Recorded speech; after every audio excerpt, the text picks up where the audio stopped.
I can't help but smile. I mean, how about some outstanding sex advice from actress Kate Hudson? Now, there's a teacher.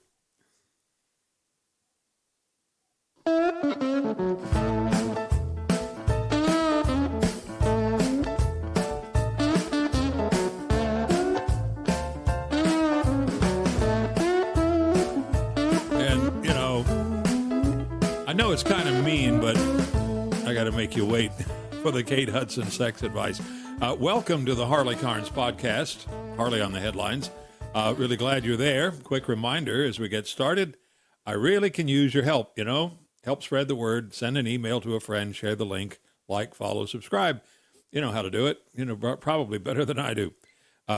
Tiny brouhaha in New York City, where a Venezuelan who works for New York City Council, a functionary on a temporary immigration visa, has been detained by ICE for reasons not given. Now, naturally, New York City's mayor and his far-left city government are, quote, outraged over the detention of the worker whose name is being held secret for some reason.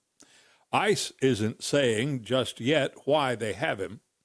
New York City isn't saying just yet why they employed someone from Venezuela instead of someone from New York or anywhere else in this country to work for the city's bureaucracy. We don't have anybody who needs a job? Come on. That Venezuelan's visa runs out in October. Things are a little tetchy with Venezuela at the moment, so there may be more to this story than we know. Guess we'll have to wait and see. Minnesota and Illinois have gone to court to challenge the ability of ICE to arrest illegal immigrants there. Really? They're claiming that surging additional agents into the cities amounts to spreading terror in the population and claim it somehow threatens public safety. No way that argument goes anywhere long term. It's only in places like Minneapolis and Chicago that you can argue that taking criminals off the streets makes the streets less safe or scares people. Anyone who is scared of ICE probably ought to be. Oh, and get this, because ICE agents dress in tactical gear, like any SWAT unit, the lawsuit tries to label them quasi-military. In fact, they are federal law enforcers, and that's how they dress when there's reason to expect some trouble. Now, this had to be expected. The White House has announced any country doing business with Iran can do whatever it wants, but it'll cost 25% more if you want to do business with the U.S. Tariffs, just to remind you what's going on. Here's the deal in professional golf. A world-class player who plays in the PGA can make a lot of money if he or she is good enough to win, place, or show in PGA events. Of course, we all know how golf works.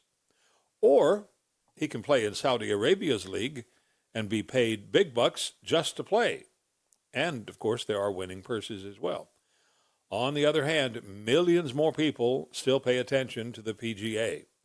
Brooks Koepka and his cushy purgatory in Saudi golf is over. He says he's done with live golf, coming home to the PGA, and he's giving up $50 to $85 million in his first 5 years back because he won't yet be eligible for the new player equity program. Says he's being back home and being close to family is worth it. In any administration, the military does not like to have its former luminaries holding the Pentagon up to public ridicule. That's why Senator Mark Kelly, former astronaut, but more importantly, in this case, a seriously decorated war veteran, naval aviator, fighter pilot, retired Navy captain, pissed off the Pentagon so badly. This is a guy who, if he says it's okay to disobey your superior's military orders if you think they're wrong, he'll get attention. He has 2 distinguished flying crosses, 1 Legion of Merit, a couple of Navy Commendation Medals, one of them for combat, and a bunch of other salad on his chest, 39 combat missions in Desert Storm. My hero. But here's the deal. If it is always right and proper, and it is, for a member of the military to refuse an illegal or unlawful order. It at the same time is not okay if you just disagree with it and think it's wrong. That's the problem there. And encouraging members to ignore orders will get you on the wrong side of the Pentagon every time. That's why the Pentagon is considering busting him down a rank and reducing his retirement pay. Said what he did was seditious and set out to undermine good order. Well, the Pentagon has a point. It does that. Well, now Kelly is suing Secretary of War Pete Hegseth and the Pentagon, claiming he had every right to speak as he did, and he says he just won't stand for this. His problem is this: the Code of Military Justice has differences from the libraries of law books that control civilians, and what might work in a politicized civil courtroom might not hunt with the military judges. The shield and debate clause probably protects Senator Kelly in civilian court as a politician. That's why Congress passed the clause, to give them cover when they yell fire in a crowded theater, so to speak. That clause may not protect Kelly at all with the military, where comments far more tame than that, had he still been in active service, would have likely dropped an anvil on his career. In other words, his military rank and pension is not a civilian matter. Senator Elizabeth Warren, Democrat who lives on the left, has supported a cap on credit card interest rates for years. She says so. And so, she says she welcomed President Trump's phone call after his own call for a 10% cap. She loves the idea. Thinks it'll sail right through the Senate. She's probably right. Don't know about the House, of course. Banks hate it because they like charging 25 to 30% interest. They're out with claims that a 10% cap would hurt consumers. Now, what they mean is it would hurt people with crappy credit who get charged the highest interest, which keeps them down, crushed by debt that rises higher than their ability to pay it down. If you put a 10% cap on it, they may not be able to afford, if you will, to give po folks and people with bad credit that credit card. You might want to strike Grenada from your vacation list. Violent crime has gotten so bad there, the State Department has issued a level 2 advisory, saying Americans have been killed, robbed, assaulted, women have been raped, rooms have been burglarized. Not a destination of gentle island breezes, cocktails on the beach, and safety that it once was. Maybe we ought to relocate the Black Bear to North Carolina from Tennessee, this one bear, preferably away from candy stores.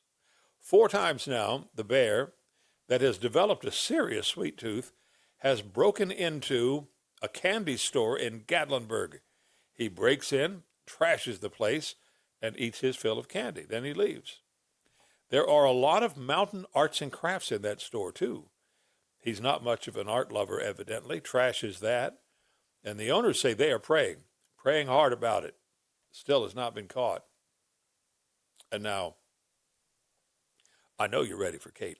Actress Kate Hudson has some advice for women who are not feeling it at the moment with their husband or boyfriend. The question really was how to get the spark back.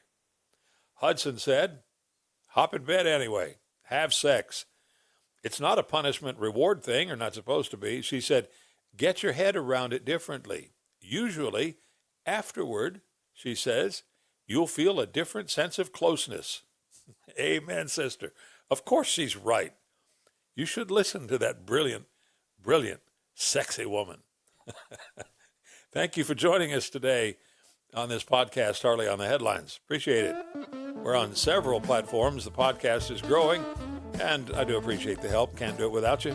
So please, like, follow, subscribe, share the link. I'm Harley Carnes, and we'll do it again.